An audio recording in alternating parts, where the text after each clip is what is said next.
ವಿದ್ಯಾರ್ಥಿಗಳೇ, ಇಂದು ಗಣಿತ ತರಗತಿಯಲ್ಲಿ ನಾವು ಸಂಖ್ಯೆಗಳ ಬಗ್ಗೆ ಚರ್ಚೆ ಮಾಡೋಣ. ಓಕೆ, ಈ ಸಂಖ್ಯೆಗಳು ಅಂದರೆ ಎಣಿಸ್ಲಿಕ್ಕೆ ಸಹಾಯ ಮಾಡೋಂಥ ಸಂಖ್ಯೆಗಳು. ಓಕೆ, ಸೊ ಈ ಸಂಖ್ಯೆಗಳು ಬಂದಾಗ, ಪರಿಕಲ್ಪನೆ ಬಂದಾಗ ಫಸ್ಟು ನಮಗೆ ಇದ್ದಂತಹ ಸಂಖ್ಯೆಗಳು ಯಾವುವು? ಪ್ರಥಮವಾಗಿ ಹೇಳಮ್ಮ. 1, 2, 3, 4, 5, 6 ಇತ್ಯಾದಿ ಇತ್ಯಾದಿ.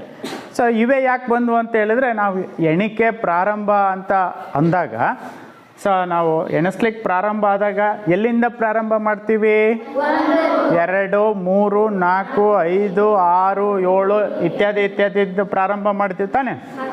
ಇವುಗಳನ್ನು ಎಣಿಕೆಯ ಸಂಖ್ಯೆಗಳು ಅಂತ ಕರೀತಾರೆ. ಇದಕ್ಕೇನಂತ ಹೆಸರು ಕೊಟ್ಟರು ಅಂದರೆ ಸ್ವಾಭಾವಿಕ ಸಂಖ್ಯೆಗಳು ಅಂತ ಹೆಸರು ಕೊಟ್ಟರು. ಓಕೆನಾ? ಸ್ವಾಭಾವಿಕ ಸಂಖ್ಯೆಗಳು.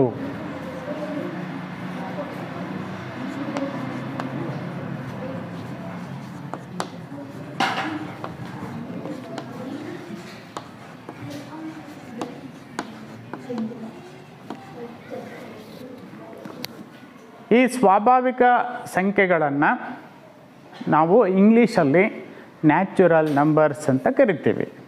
ಓಕೆನಾ? ಸೊ ಹಾಗಾಗಿ ಈ ಸ್ವಾಭಾವಿಕ ಸಂಖ್ಯೆಗಳ ಗಣವನ್ನು ನಾವು ಕ್ಯಾಪಿಟಲ್ ಎನ್ನಿಂದ ಸೂಚಿಸ್ತೇವೆ. ಈ ಗಣ ಬರೆಯೋದು ಗೊತ್ತಿದೆ ಅಲ್ಲ? ಗಣವನ್ನು ಯಾವುದೇ ಗಣ ಬರೆದ್ರೂ ಅದನ್ನು ಕ್ಯಾಪಿಟಲ್ ಅಕ್ಷರದಿಂದನೇ ಸೂಚಿಸ್ತೀವಿ. ಓಕೆ, ಗಣಾಂಶಗಳನ್ನು ಪುಷ್ಪ ಆವರಣದ ಒಳಗಡೆ ಬರಿತೀವಿ. ಪುಷ್ಪ ಆವರಣದ ಒಳಗೆ. ಈಗ ಗಣಾಂಶಗಳು ನೀವು ಹೇಳಿದ್ರಲ್ಲ, ಸ್ವಾಭಾವಿಕ ಸಂಖ್ಯೆಗಳು ಅಂದರೆ 1, 2, 3, 4. ಸೊ ಇದು ಗಣ ಪ್ರಾರಂಭ ಆಗೋದೇ 1ರಿಂದ. 1, 2, 3, 4. ಎಷ್ಟು ಬರಿಬೇಕು? ಎಷ್ಟಿದ್ದಾವೆ ಗಣಾಂಶಗಳು? ವೆರಿ ಗುಡ್, ಅಸಂಖ್ಯಾತ ಗಣಗಳಿವೆ. ಓಕೆ, ಅಂದರೆ ಕೊನೆ ಅನ್ನೋದೇ ಇಲ್ಲ, ಇನ್ನೂ ಸಂಖ್ಯೆಗಳು ಇದ್ದೇ ಇರ್ತವೆ. ಓಕೆನಾ? ಸೊ ಈ ಗಣ ನೋಡಿದ ತಕ್ಷಣವೇ ಈ ಗಣದಲ್ಲಿ ಬರುವಂಥ ಅತ್ಯಂತ ಚಿಕ್ಕ ಗಣಾಂಶ ಯಾವುದು? ಹೇಳೋ ಪ್ರಜ್ವಲ. 1. Very good. ಅತ್ಯಂತ ಚಿಕ್ಕ ಗಣಾಂಶ ಯಾವುದು? 1. ಇದರಲ್ಲಿ ಅತ್ಯಂತ ದೊಡ್ಡ ಸಂಖ್ಯೆ ಹೇಳಲಿಕ್ಕೆ ಸಾಧ್ಯ ಇದೆನಾ? ಸಾಧ್ಯ ಇಲ್ಲ. ಓಕೆನಾ? ಸೊ ನೆಕ್ಸ್ಟು ಸ್ವಾಭಾವಿಕ ಸಂಖ್ಯೆಗಳು ಆದಮೇಲೆ ಒಂದು ಉದಾಹರಣೆ ಹೇಳ್ತೀನಿ ನಾನು. ನಮ್ಮ ಹತ್ರ 5 ರೂಪಾಯಿ ಇದೆ. ಓಕೆ, ನಾವು 5 ರೂಪಾಯಿಗಳನ್ನು ಕೊಟ್ಟು ಒಂದು ವಸ್ತುವನ್ನು ತೆಗೆದುಕೊಳ್ತೀವಿ. ಓಕೆನಾ? ಈಗ ನಮ್ಮ ಹತ್ರ ಇರುವಂತಹ ಹಣ ಎಷ್ಟು? ಹೇಳಮ್ಮ. 0. ಏನೂ ಇಲ್ಲ ನಮ್ಮ ಹತ್ರ. ಶೂನ್ಯ ಅಂತ ಕರಿತಿರ್ತಾನೆ. 0, 0.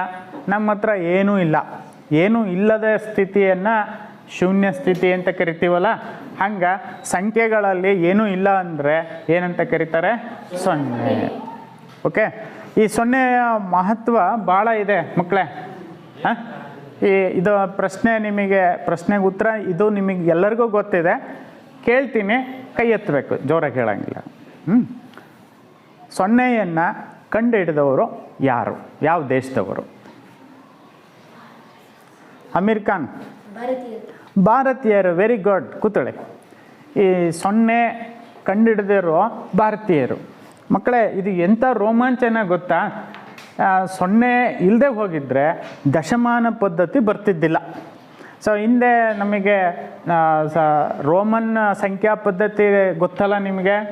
ಹೆಂಗೆ? 1ಕ್ಕೆ 1, 2ಕ್ಕೆ 2, 3, 4ಕ್ಕೆ ವಿ ಬರೆದು ಹಿಂದೆ 1, 4 ಹೀಗೆ ಆ ಪದ್ಧತಿಯಲ್ಲಿ ರೋಮನ್ನರು ಸಂಖ್ಯೆಗಳನ್ನು ಸೂಚಿಸ್ತಾ ಇದ್ದರು. ಓಕೆ, ಅದು ಒಂದು ರೀತಿಯ ಕ್ಲಿಷ್ಟಕರ ಮತ್ತು ದೊಡ್ಡ ದೊಡ್ಡ ಸಂಖ್ಯೆಗಳನ್ನು ಸೂಚಿಸಲಿಕ್ಕೆ ಒಂದು ಸರಿಯಾದ ವಿಧಾನ ಆಗಿದ್ದಿಲ್ಲ ಅದು. ಓಕೆ, ಯಾವಾಗ ಭಾರತೀಯರು 0ಯನ್ನು ಕಂಡುಹಿಡಿದ್ರು, ಈ ಅರಬ್ ಗಣಿತಜ್ಞರು ದಶಮಾನ ಪದ್ಧತಿಯನ್ನು ಉಪಯೋಗ ಮಾಡ್ತಾಯಿದ್ರು. ಸೊ ಆ ಪದ್ಧತಿ ನಮ್ಮ ದಿನ ಬಳಕೆಗೆ ಸರಳವಾಗಿದೆ, ಓಕೆ, ಅದನ್ನು ಉಪಯೋಗಿಸ್ಬೋದು ಅನ್ನೋದನ್ನು ಮನಗಂಡ ಪ್ರಪಂಚಾದ್ಯಂತ ಗಣಿತಜ್ಞರು ಈ ದಶಮಾನ ಪದ್ಧತಿಯನ್ನು ರೂಢಿಗೆ ತೊಗೊಂಬಂದರು. ಓಕೆನಾ? ದಶಮಾನದಲ್ಲಿ ಮೊದಲು ನಮಗೆ 1 ರಿಂದ 9 ಅಂಕಿಗಳು ಅಷ್ಟೇ ನೆನಪು ಗೊತ್ತಿದ್ದಿದ್ದು.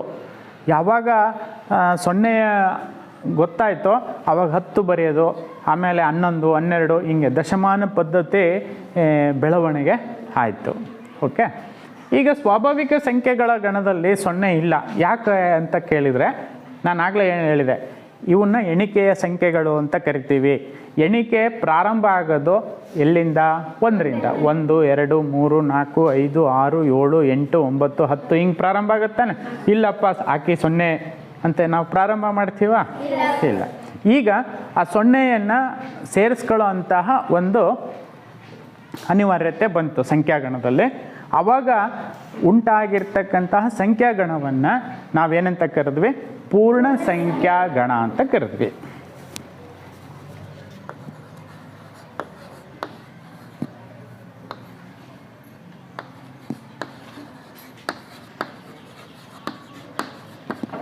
ಈ ಪೂರ್ಣ ಸಂಖ್ಯಾಗಣವನ್ನು ಇಂಗ್ಲೀಷ್ನಲ್ಲಿ whole numbers, set of whole numbers ಅಂತ ಕರಿತೀವಿ. ಸೊ ಇದನ್ನು ಡಬ್ಲ್ಯೂವಿಂದ ಸೂಚಿಸ್ತೇವೆ. ಸೊ ಇದರಲ್ಲೇ 0 ಮತ್ತು ಇನ್ನು ಮಿಕ್ಕಿದ ಸ್ವಾಭಾವಿಕ ಸಂಖ್ಯೆಗಳು ಏನಿದಾವಲ್ಲಪ್ಪ ಇವೇ ಕಂಟಿನ್ಯೂ ಆಗ್ತವೆ. ಓಕೆ, 1, 2, 3 ಎಷ್ಟು ಅಸಂಖ್ಯೆ. ಸೊ ಇಲ್ಲಿ ನಿಮಗೆ ಗೊತ್ತು ಆಗಿಬಿಟ್ಟಿದೆ. ಈಗ ಅತ್ಯಂತ ಚಿಕ್ಕ ಸಂಖ್ಯೆ ಯಾವುದು ಈ ಗಣದಲ್ಲಿ? 0. ಇದು ಸಹ ಎಂಥ ಗಣ? ಇದು ಅಪರಿಮಿತ ಗಣ. ಓಕೆನಾ? ನೆಕ್ಸ್ಟು ಬರೋಣ. ನೆಕ್ಸ್ಟ್ ಸಂಖ್ಯಾಗಣ ಹೆಂಗೆ ಬಂತು ಅಂದರೆ, ಕೆಲವೊಂದು ಸನ್ನಿವೇಶಗಳಲ್ಲಿ 0 ಅತ್ಯಂತ ಚಿಕ್ಕದು, ನಮಗೆ ಇದುವರೆಗೂ ಗೊತ್ತಿರೋದು. ಓಕೆ, ಸೊ ಅದಕ್ಕಿಂತ ಚಿಕ್ಕದಿರೋ ಅಂಥ ಸಂಖ್ಯೆಗಳು ಸಹ ಇದ್ದಾವೆ ಅನ್ನೋದು ಗೊತ್ತು. ಓಕೆ, ಅವುಗಳ ಬಳಕೆ ಮಾಡಲಿಕ್ಕೆ ಬೇಕಿತ್ತು. ಓಕೆ, ಉದಾಹರಣೆ ಹೇಳಿ ಸರ್ ಅಂತ ಹೇಳಿದ್ರೆ, ಈಗ ಭೂಮಿಯ ಮೇಲ್ಮೈ ತಗೊಂಡಾಗ ಭೂಮಿಯ ಮೇಲ್ಮೈ ಕೆಲವು ಕಡೆಗೆ ಸಮತಟ್ಟ ಇದೆ, ಕೆಲವು ಕಡೆ ಎತ್ತರ ಇದೆ, ಕೆಲವು ಕಡೆಗೆ ತಗ್ಗು ಪ್ರದೇಶ ಇದೆ. ಓಕೆ, ಸೊ ಸಮತಟ್ಟ ಆದ ಪ್ರದೇಶ ಅಂತ ಹೇಳಬೇಕು ಅಂದರೆ ಒಂದು ಮಾನ ಬೇಕಿತ್ತು. ಓಕೆ, ಈ ಸಮುದ್ರದ ಮಟ್ಟ ಏನಿರುತ್ತಲ್ಲ ಅದನ್ನು ಸಮತಟ್ಟ ಆದ ಅಂತ ತಗೊಂಡ್ವಿ. ಓಕೆ, ಅದು 0 ಲೆವೆಲ್, ಸರಿನಾ? ಈಗ ಅದಕ್ಕಿಂತ ಮೇಲೆ ಎತ್ತರದ ಪ್ರದೇಶ ಏನಿದೆ ಅಲ್ಲ ಅದು ಏನಾಗುತ್ತೆ? ಪ್ಲಸ್ ಆಗುತ್ತೆ. 1, 2, 3, 4, 5 ಹಿಂಗೆ ಆಗ್ತಾ ಹೋಗುತ್ತೆ. ಸೊ ಆ ಸಮತಟ್ಟಾದ ಪ್ರದೇಶಕ್ಕಿಂತ ತಗ್ಗದ ಪ್ರದೇಶವೂ ಇದೆ. ಓಕೆನಾ? ಸೊ ಆವಾಗ ಹೇಳ್ಬೇಕಲ್ಲ, ಹೆಂಗೆ ಹೇಳ್ತೀವಿ? 1 ಮೀಟ್ರ್ ಕಡಿಮೆ, 2 ಮೀಟ್ರ್ ಕಡಿಮೆ ತಗ್ಗು ಪ್ರದೇಶ, 3 ಮೀಟ್ರ್ ಕಡಿಮೆ. ಈ ಕಡಿಮೆ ಅನ್ನೋದನ್ನು ಯಾವ ಚಿಹ್ನೆಯನ್ನು ಉಪಯೋಗಿಸಿದ್ವಿ? ಹೇಳು, ಒಬ್ರು ಹೇಳಿ. ಮೈನಸ್ ಉಪಯೋಗಿಸಿದ್ವಿ. -1, -2, -3 ಈ ರೀತಿ ಉಪಯೋಗಿಸಿದ್ವಿ ತಾನೆ? ಓಕೆನಾ? ಉಷ್ಣಾಂಶದ ಇದರಲ್ಲೂ ಸಹ ಪ್ಲಸ್ಸು ಮೈನಸ್ಸು 0 ಡಿಗ್ರಿ ಅಂತ. ನೀವು ಎತ್ತರದ ಪ್ರದೇಶದಲ್ಲಿದ್ದೀರಾ, ತಗ್ಗದ ಪ್ರದೇಶದಲ್ಲಿದ್ದೀರಾ? ನೀವು ಎತ್ತರದ ಪ್ರದೇಶದಲ್ಲಿದ್ದೀರಿ. ಓಕೆನಾ? ಇಲ್ಲೇ ಸಮುದ್ರ ಇದೆ ಅಲ್ಲ, ಸಮುದ್ರ ಮುರುಡೇಶ್ವರಲ್ಲೆಲ್ಲ ಸಮುದ್ರ ಇದೆ ಅಲ್ಲ, ಅದು ತೆಗ್ಗಾಗ ನಿಮಗಿಂತ ಕೆಳಗೆ ಐತೆ, ಹೌದಾ? ಓಕೆ, ಹಾಗಾಗಿ ನೀವೇನಿದ್ರೆ ಎತ್ತರದ ಪ್ರದೇಶದಲ್ಲಿ ಇದ್ದೀರಿ. ಸೊ ಈಗ ಈ ಮೈನಸ್ನ ಕಲ್ಪನೆ ಬಂತು ಈ ರೀತಿ. ಆಮೇಲೆ ಉಷ್ಣಾಂಶದಲ್ಲೇ ನೋಡೋದಾದರೆ ನಾವು 0ಗಿಂತ ಕಡಿಮೆಯಾದ ಉಷ್ಣಾಂಶವನ್ನು ಸಹ ನೋಡ್ತೀವಿ. ಓಕೆನಾ? ಸೊ ಆವಾಗ 0ಗಿಂತ ಕಡಿಮೆಯಾದ ಉಷ್ಣಾಂಶ ಹೇಳ್ಬೇಕಾದ್ರೆ ಮೈನಸನ್ನು ಬಳಸ್ತೀವಿ. -1 degree, -2 degree, -3 degree. Okay, so ಈ ರೀತಿ ಹೇಳ್ತಾ ಹೋಗ್ತೀವಿ, ಹೌದಾ? ಸೊ ಈ ಧನ ಸಂಖ್ಯೆಗಳೂ ಇರಬೇಕು, 0ನೂ ಇರಬೇಕು, ಋಣ ಸಂಖ್ಯೆಗಳು ಇರಬೇಕು. ಸೊ ಇವೆಲ್ಲ ಅವಶ್ಯಕತೆ ಇದಾವೆ ತಾನೆ? ಇವು ಮೂರನ್ನು ಕೂಡಿಸಿರೋ ಅಂಥ ಸಂಖ್ಯಾಗಣವನ್ನು ನಾವು ಪೂರ್ಣಾಂಕಗಳ ಗಣ ಅಂತ ಕರಿತೀವಿ. ಏನಂತ ಕರಿತೀವಿ? ಪೂರ್ಣಾಂಕಗಳು.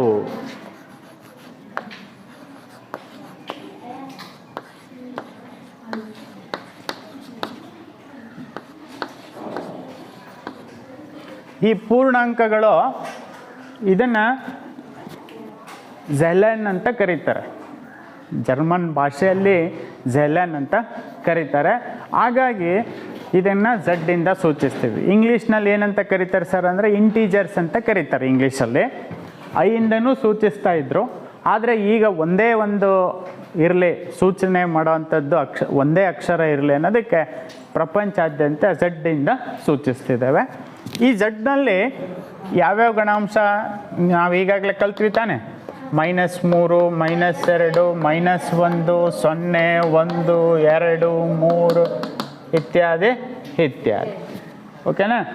ಈ ಕಡೆಗೆ ಅಸಂಖ್ಯಾತ ಋಣ ಸಂಖ್ಯೆಗಳು ಇದ್ದಾವೆ, ಈ ಕಡೆಗೆ ಅಸಂಖ್ಯಾತ ಧನ ಸಂಖ್ಯೆಗಳು ಇದ್ದಾವೆ. ಓಕೆನಾ? ಈಗ ನೋಡ್ಕೊಂಡ್ರಾ? ಪ್ರಶ್ನೆ ಕೇಳ್ತೀನಿ, ಗಮನ ಇಟ್ಟು ಇನ್ನೊಂದು ಸರಿ ನೋಡ್ಕೊಂಬಿಡಿ. ಈಗ ಝಡ್ ಪೂರ್ಣಾಂಕಗಳ ಗಣದಲ್ಲಿ ಅತ್ಯಂತ ಚಿಕ್ಕ ಸಂಖ್ಯೆ ಯಾವುದು? ಹೇಳ ಶ್ರವಣ. -3 ಇರೋದು? ಇನ್ನೂ ಇದೆ ಅಂತ ತಾನೇ ಅರ್ಥ. ಮತ್ತು -3 ಹೆಂಗೆ ಚಿಕ್ಕದಾಗುತ್ತಪ್ಪ?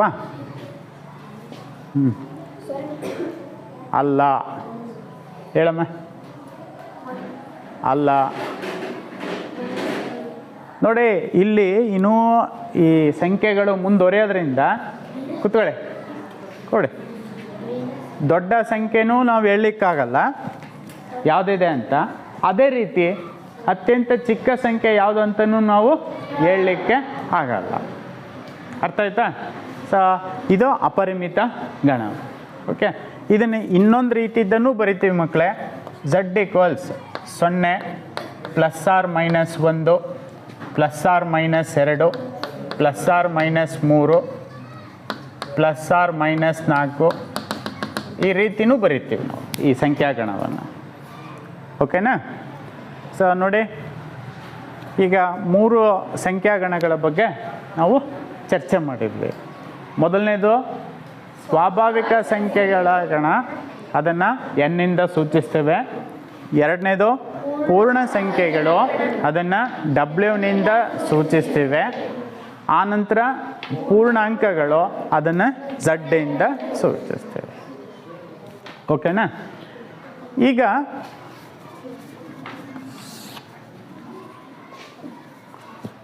ಒಂದು ಉದಾಹರಣೆ ಕೊಡ್ತೀನಿ ನಾನು. ನನ್ನ ಹತ್ರ 2 ಚಾಕ್ಲೇಟ್ ಇದ್ದಾವೆ. ಓಕೆ, ಇಬ್ಬರಿಗೆ ಹಂಚ್ಬೇಕು ನಾನು. ವಿಶಾಲನಿಗೆ ಮತ್ತು ಹುದ್ದಾರಿಗೆ ಇಬ್ಬರಿಗೆ ಕೊಡಬೇಕು. ಹೆಂಗೆ ಹಂಚಲಿಕ್ಕೆ ಸಾಧ್ಯ? ಅವನಿಗೊಂದು ಅವನಿಗೆ ಕೊಡ್ಲಿಕ್ಕೆ ಸಾಧ್ಯ ಇದೆ ತಾನೆ? 2 ಇಲ್ಲ ನನ್ನ ಹತ್ರ, ಒಂದೇ ಚಾಕ್ಲೇಟ್ ಇದೆ. ಆದರೆ ಅವರಿಬ್ಬರಿಗೆ ಅರ್ಧ ಅರ್ಧ. ಏನು ಹೆಂಗೆ ಬರೀತೀರಿ ಅರ್ಧ? 2ನೇ ಈ ರೀತಿನಾ? ಈ ರೀತಿನ? ಹಾಂ. ಮತ್ತು ಇದು ಒಂದು ಸಂಖ್ಯೆ ಅಂತ ಆದಮೇಲೆ, ಅರ್ಧ ಅನ್ನೋದು ಒಂದು ಸಂಖ್ಯೆ ಅಂತ ಆದಮೇಲೆ ಯಾವ ಗಣದಲ್ಲಿದೆ? ಪೂರ್ಣಾಂಕಗಳಲ್ಲಿರೋದು 1 ಇದೆ, 0 ಇದೆ, 1 ಇದೆ. ಇದ್ರ ಮಧ್ಯೆ ಇರೋದು ಅರ್ಧ ಇಲ್ಲ, ಅದರಲ್ಲೂ ಇಲ್ಲ. ಹಾಂ. ನೆಕ್ಸ್ಟು ನಮಗೆ ಇನ್ನೊಂದು ಸಂಖ್ಯಾಗಣದ ಅವಶ್ಯಕತೆ ಇತ್ತು. ಅದರಲ್ಲಿ ಈ ಥರದ ಸಂಖ್ಯೆಗಳು ಬರೋ ಅಂಥದ್ದು. ಅದನ್ನು ಏನಂತ ಕರೆದ್ವಿ ಅಂದರೆ ಭಾಗಲಬ್ಧ ಸಂಖ್ಯೆಗಳು. ಏನಂತ ಕರೆದ್ವಿ?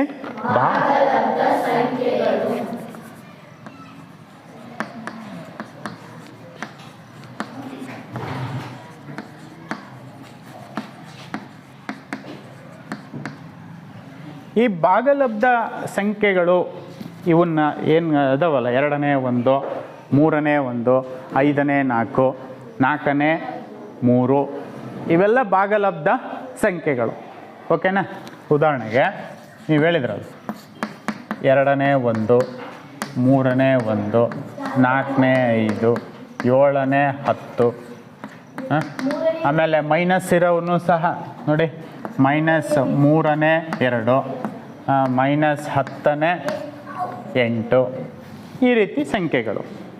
ಓಕೆ, ಇಲ್ಲಿ ನಾವು ಭಾಗಲಬ್ಧ ಸಂಖ್ಯೆಗಳು ಅಂದರೆ ಏನು ಅಂತ ಬರಿಬೇಕೀಗ. ಓಕೆನಾ? ಹಾಂ, ಭಾಗಲಬ್ಧ ಸಂಖ್ಯೆಗಳು ಅಂದರೆ ಎರಡನೇ ಒಂದು ರೂಪ.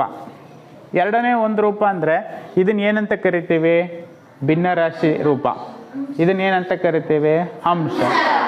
ಇದನ್ನು ಛೇದ ಅಂತ ಕರಿತೀವಿ. ಓಕೆನಾ? ಈಗ ಅಂಶ ಮತ್ತು ಛೇದದ ರೂಪದಲ್ಲಿರೋಂತಹ ಸಂಖ್ಯೆಗಳನ್ನು ಭಾಗಲಬ್ಧ ಸಂಖ್ಯೆಗಳು ಅಂತ ಕರಿತೀವಿ. ಈಗ ಭಾಗಲಬ್ಧ ಸಂಖ್ಯೆಗಳನ್ನು ನಾವು ಕ್ಯೂನಿಂದ ಸೂಚಿಸ್ತೇವೆ. ಯಾವುದರಿಂದ?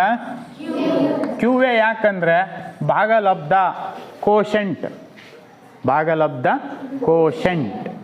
ಓಕೆ, ಕೋಶೆಂಟ್ ಅಂದರೆ ಭಾಗಲಬ್ಧ ಅಂತ, ಅದಕ್ಕೆ ಕ್ಯೂವಿಂದ ಸೂಚಿಸ್ತೀವಿ.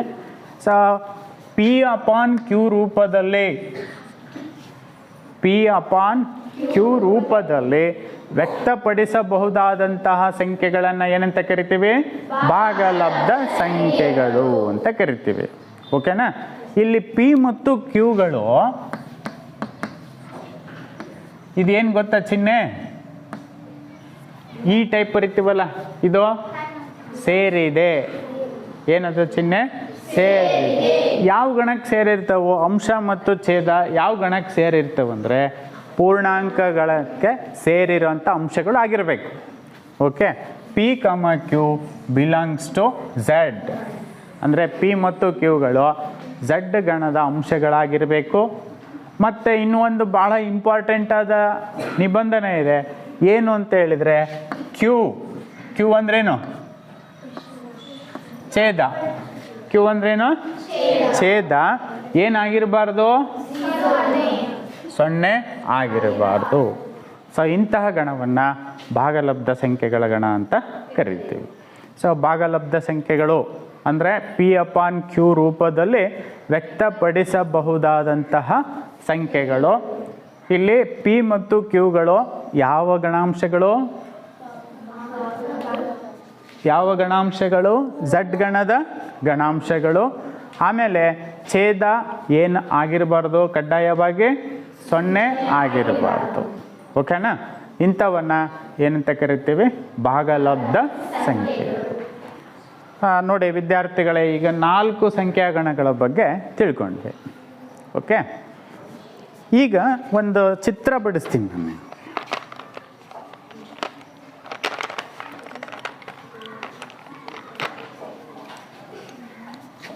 ಸ್ವಾಭಾವಿಕ ಸಂಖ್ಯೆಗಳು ಫಸ್ಟ್ ತಗೊಂಡ್ವಿ. ಓಕೆನಾ? ಯಾವ್ದು? ಸ್ವಾಭಾವಿಕ ಸಂಖ್ಯೆಗಳು. ಓಕೆ, ಈಗ ಎರಡನೇದಾಗಿ ಯಾವುದು? ಪೂರ್ಣ ಸಂಖ್ಯೆಗಳು. ನೋಡಿ, ಪೂರ್ಣ ಸಂಖ್ಯೆಗಳಲ್ಲಿ ಸ್ವಾಭಾವಿಕ ಸಂಖ್ಯೆಗಳು ಎಲ್ಲವೂ ಇದಾವ. ಮತ್ತು ಅದ್ರ ಜೊತೆಗೆ 0 ಒಂದು ಎಕ್ಸ್ಟ್ರಾ ಇದೆ ತಾನೆ. ಅಂದರೆ W ಗಣದಲ್ಲಿ ಸ್ವಾಭಾವಿಕ ಸಂಖ್ಯೆಗಳು ಅಷ್ಟು ಇದ್ದಾವೆ. ಸ್ವಾಭಾವಿಕ ಸಂಖ್ಯೆಗಳ ಗಣದ ಎಲ್ಲ ಗಣಾಂಶಗಳು ಇದ್ದಾವೆ. ಅದರ ಜೊತೆಗೆ ಒಂದು 0 ಹೆಚ್ಚಿಗೆ ಇದೆ. ಹಾಗಾದರೆ ನಾವು ಎನ್ನನ್ನು ಈ W ಗಣದ ಉಪಗಣ ಅಂತ ಬರಿಬೋದಾ? ಓಕೆನಾ? ಸೊ ಇಲ್ಲಿ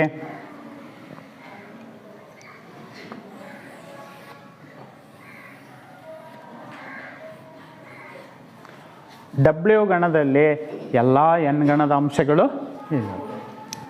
ಇಲ್ಲಿ ನೋಡಿ ಪೂರ್ಣಾಂಕಗಳು. ಈ ಪೂರ್ಣಾಂಕಗಳಲ್ಲಿ ನೋಡಿ, ಇವು ಸ್ವಾಭಾವಿಕ ಸಂಖ್ಯೆಗಳ, ಇದು ಮತ್ತು ಇವು ಅಷ್ಟು ಸೇರಿಸಿದರೆ ಪೂರ್ಣ ಸಂಖ್ಯೆಗಳ, 0 ಮತ್ತು ಧನ ಸಂಖ್ಯೆಗಳು ಅಷ್ಟು ಸೇರಿಸಿದರೆ. ಓಕೆನಾ? ಅದರ ಜೊತೆಗೆ ಇವು ಇದಾವಲ್ಲ, ಏನಿವು? ಋಣ ಸಂಖ್ಯೆಗಳು. ಓಕೆನಾ? ಅಂದರೆ W ಗಣದಲ್ಲಿರುವಂಥ ಎಲ್ಲ ಗಣಾಂಶಗಳು ಇದ್ದಾವೆ. ಅದರ ಜೊತೆಗೆ ಮತ್ತೆ ಬೇರೆ ಗಣಾಂಶಗಳು ಇದ್ದಾವೆ. ಸೊ ಹಾಗಾಗಿ ಇದು ದೊಡ್ಡ ಗಣ ಆಯಿತು ಇದಕ್ಕೆ ಹೋಲಿಸಿದಾಗ. ಓಕೆನಾ? ಸೊ ಇದು ವಿಶ್ವಗಣ ಅಂತ ಕರಿತೀವಿ ದೊಡ್ಡ ಗಣವನ್ನು, ಇದನ್ನು ಉಪಗಣ ಅಂತ ಕರಿಬೋದಲ್ಲ. ಸೊ ಹಾಗಾಗಿ ಇದನ್ನು ಏನಂತ ಬರಿತೀವಿ ಅಂದರೆ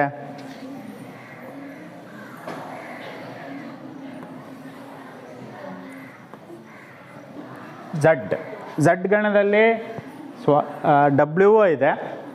ಡಬ್ಲ್ಯೂ ಅಂದರೆ ಪೂರ್ಣ ಸಂಖ್ಯೆಗಳ ಗಣನೂ ಇದೆ. ಆಮೇಲೆ ಎನ್ ಸ್ವಾಭಾವಿಕ ಸಂಖ್ಯೆಗಳ ಗಣನೂ ಇದೆ. ಓಕೆನಾ? ಇನ್ನು ಭಾಗಲಬ್ಧ ಸಂಖ್ಯೆಗೆ ಬಂದರೆ, ಓಕೆ, ಭಾಗಲಬ್ಧ ಸಂಖ್ಯೆಗೆ ಬಂದರೆ ಇನ್ನೂ ಕೆಲವೊಂದು ಅಂಶಗಳನ್ನು ನಾವು ಚರ್ಚೆ ಮಾಡೋಣ, ಆಮೇಲೆ ಇದನ್ನು ಪೂರ್ಣಗೊಳಿಸೋಣ. 5 ಇದು ಭಾಗಲಬ್ಧ ಸಂಖ್ಯೆ ಯಾವುದೋ ಅಲ್ವೋ? ಮತ್ತು P/Q ರೂಪ ಅಂತ ಹೇಳಿದ್ದೀವಿ, ಹೌದಲ್ಲ? ಮತ್ತು ಆಯ್ತಾ P/Q ರೂಪದಲ್ಲಿ? ಹೇಳಮ್ಮ, ನೀನು ಹೇಳು. ಓಕೆ, ಛೇದದಲ್ಲಿ ಏನಿರುತ್ತೆ? 5 ಅಂತ ಹೇಳಿದ್ರೆ ಅದು ಒಂದು ಭಾಗಲಬ್ಧ ಸಂಖ್ಯೆ. ಯಾಕಂದರೆ ಅದು 5/1 ರೂಪ. ಅದು 5/1 ಫಲಿತಾಂಶ ಅಥವಾ ರೂಪ. ಓಕೆ, -3 ಭಾಗಲಬ್ಧ ಸಂಖ್ಯೆ ಹೌದೇನಪ್ಪ? ಹೇಳೋ. ಹೇಳು, P/Q ರೂಪ ಹೇಳಿ ಇದಕ್ಕೆ. 1 ಮೈನಸ್. ವೆರಿ ಗುಡ್, ಕೂತ್ಕೋ. ಅರ್ಥ ಆಯ್ತಾ? ಇನ್ನೊಂದು ಪ್ರಶ್ನೆ, ಇದು 0 ಭಾಗಲಬ್ಧ ಸಂಖ್ಯೆ ಹೌದು. ಓಕೆನಾ? ಸೊ ಇದು ಹೆಂಗೆ ಬರಿತೀವಿ? 1 0 ಬರಿತೀವಿ ತಾನೆ? ಅಂದರೆ ಏನು ಹೇಳಕ್ಕೆ ಹೊರಟಿದ್ದೀನಿ ಅಂದರೆ, ಈ ಭಾಗಲಬ್ಧ ಸಂಖ್ಯೆಗಳ ಗಣದಲ್ಲಿ ಇವೆಲ್ಲವೂ ಅದಾವ. ಅದರ ಜೊತೆಗೆ ಈ ರೂಪದ ಸಂಖ್ಯೆಗಳು ಸಹ ಇದಾವ, P/Q ರೂಪದ ಸಂಖ್ಯೆಗಳು ಸಹ ಇದಾವೆ ತಾನೆ? ಸೊ ಹಾಗಾಗಿ ಇದನ್ನು ನಾವು ಏನಂತ ಕರಿತೀವಿ ಅಂದರೆ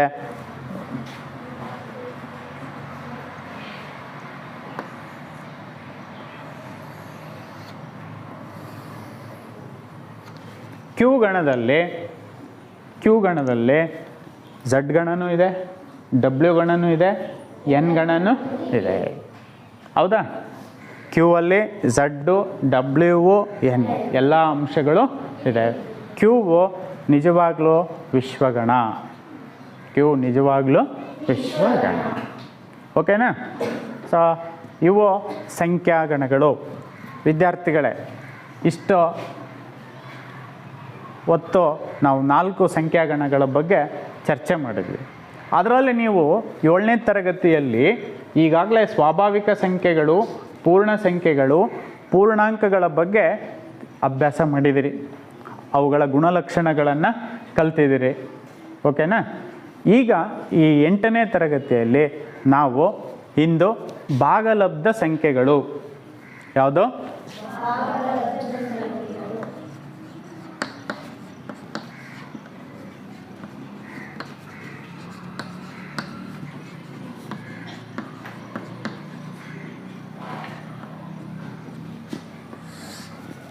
ಭಾಗಲಬ್ಧ ಸಂಖ್ಯೆಗಳು. ಸೊ ಈ ಭಾಗಲಬ್ಧ ಸಂಖ್ಯೆಗಳು ಏನು ನೋಡಿದ್ವಲ್ಲ, ಇವುಗಳ ವಿಸ್ತೃತವಾದ ಅಭ್ಯಾಸವನ್ನು ಮಾಡೋಣ. ಅಂದರೆ ಭಾಗಲಬ್ಧ ಸಂಖ್ಯೆಗಳ ಮೇಲಿನ ಕ್ರಿಯೆಗಳು ಹೆಂಗೆ ಮಾಡಬೇಕು ಅನ್ನೋದು ತಿಳ್ಕೊಳ್ಳೋಣ. ಭಾಗಲಬ್ಧ ಸಂಖ್ಯೆಗಳ ಮೇಲಿನ ಗುಣಲಕ್ಷಣಗಳನ್ನು ತಿಳ್ಕೊಳ್ಳೋಣ. ಓಕೆ ವಿದ್ಯಾರ್ಥಿಗಳೇ, ಈ ಭಾಗಲಬ್ಧ ಸಂಖ್ಯೆಗಳ ಮೇಲಿನ ಕ್ರಿಯೆಗಳ ಬಗ್ಗೆ ಫಸ್ಟ್ ತಿಳ್ಕೊಳ್ಳೋಣ. ಅಂದರೆ ಭಾಗಲಬ್ಧ ಸಂಖ್ಯೆಗಳ ಸಂಕಲನ ಹೆಂಗೆ ಮಾಡ್ತೀವಿ, ವ್ಯವಕಲನ ಹೆಂಗೆ ಮಾಡ್ತೀವಿ, ಗುಣಾಕಾರ, ಭಾಗಾಕಾರ ಹೆಂಗೆ ಮಾಡ್ತೀವಿ ಅನ್ನೋದು ತಿಳ್ಕೊಳ್ಳೋಣ ಈಗ. ಓಕೆ, ಸೊ ಮೊದಲನೇದಾಗಿ ಸಂಕಲನ ಕ್ರಿಯೆಯ ಬಗ್ಗೆ ನಾವು ಚರ್ಚೆ ಮಾಡೋಣ.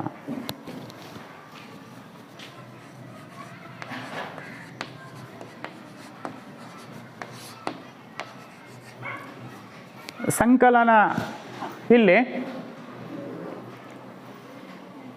2 ವಿಧ ಇದೆ. ಓಕೆ, ಒಂದು ನೋಡಿ,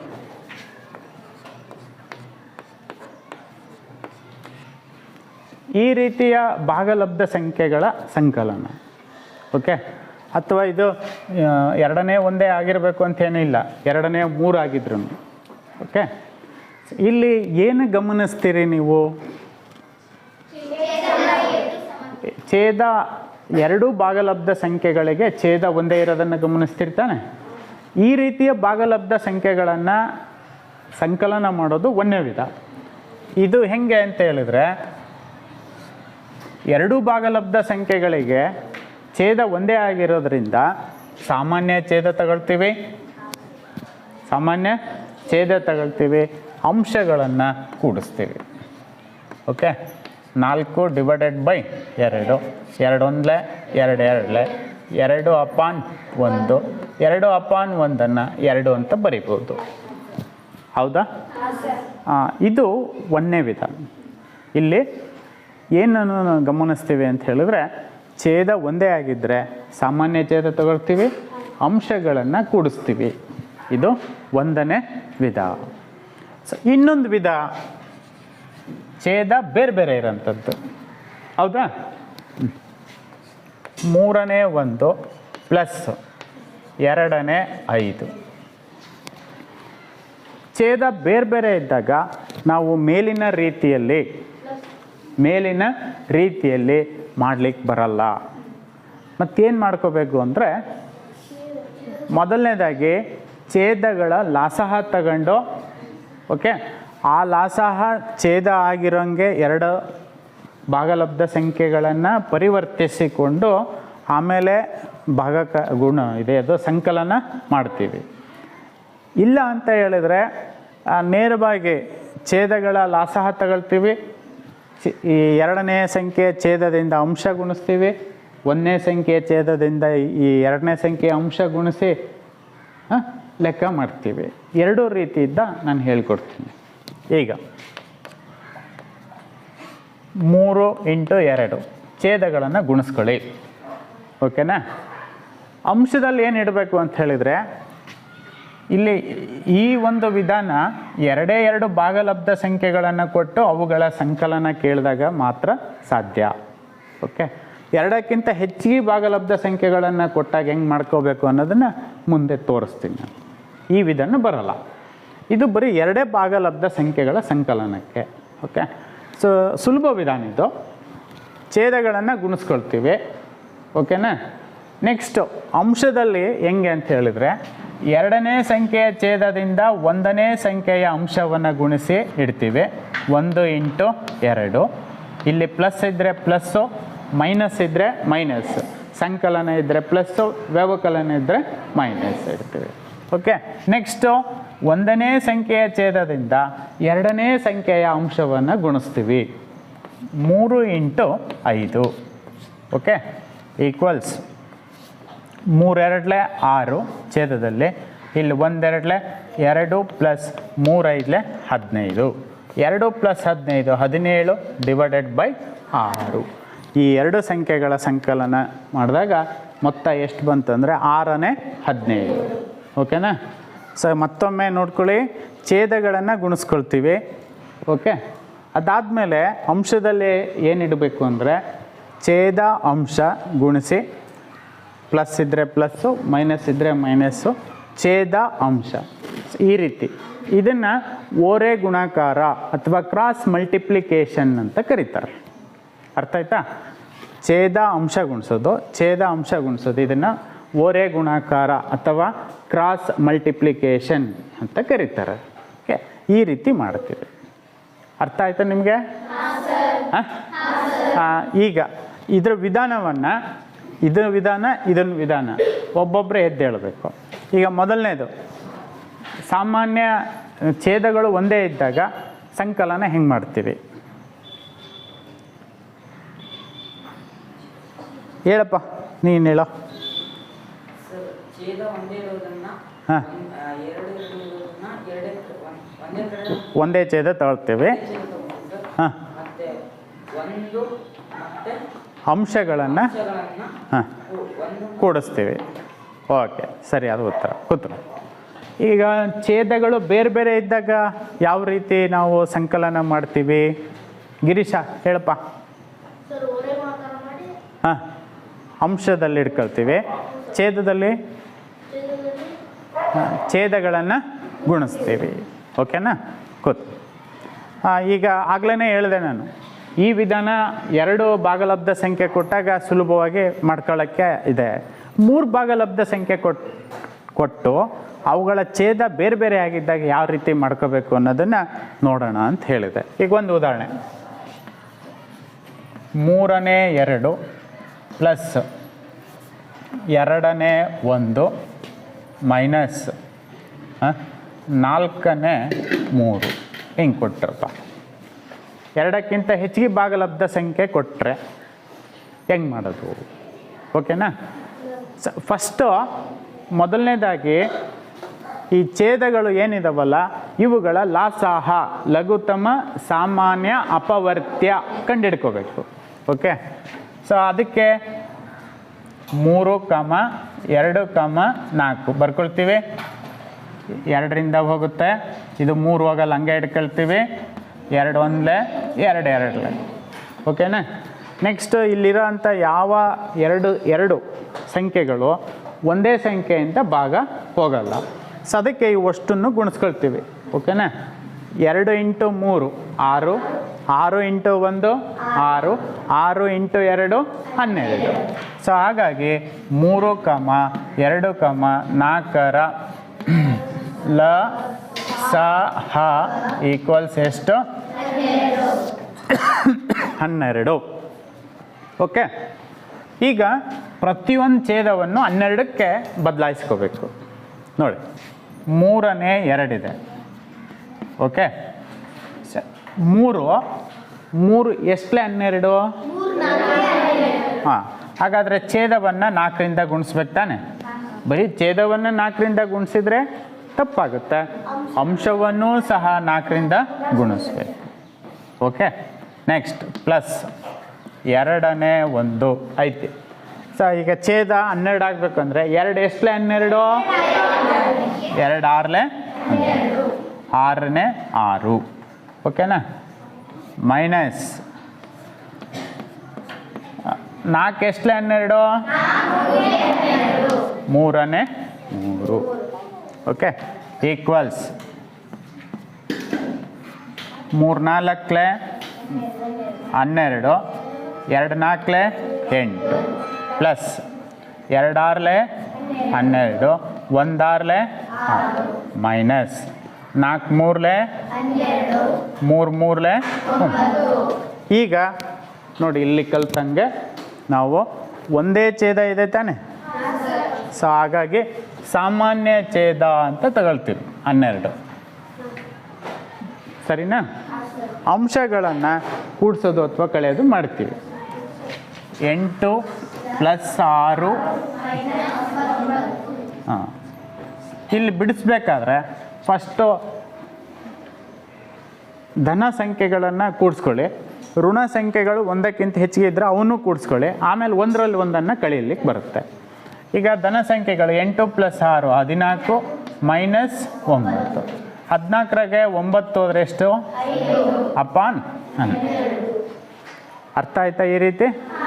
ಹಾಂ, ಈ ರೀತಿ ನಾವು ಬೇರೆ ಬೇರೆ ಛೇದಗಳನ್ನು ಕೊಟ್ಟ ಭಾಗಲಬ್ಧ ಸಂಖ್ಯೆಗಳನ್ನು ಕೂಡಿಸೋದು ಅಥವಾ ಕಳೆಯೋದು ಮಾಡ್ತೀವಿ.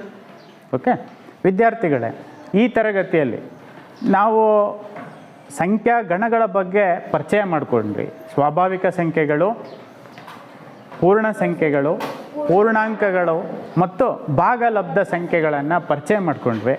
ಅದಾದಮೇಲೆ ಭಾಗಲಬ್ಧ ಸಂಖ್ಯೆಗಳ ಕ್ರಿಯೆಗಳಲ್ಲಿ ಸಂಕಲನ ಯಾವ ರೀತಿ ಮಾಡಬೇಕು ಅನ್ನೋದನ್ನು ನಾವು ಅಭ್ಯಾಸ ಮಾಡಿದ್ವಿ.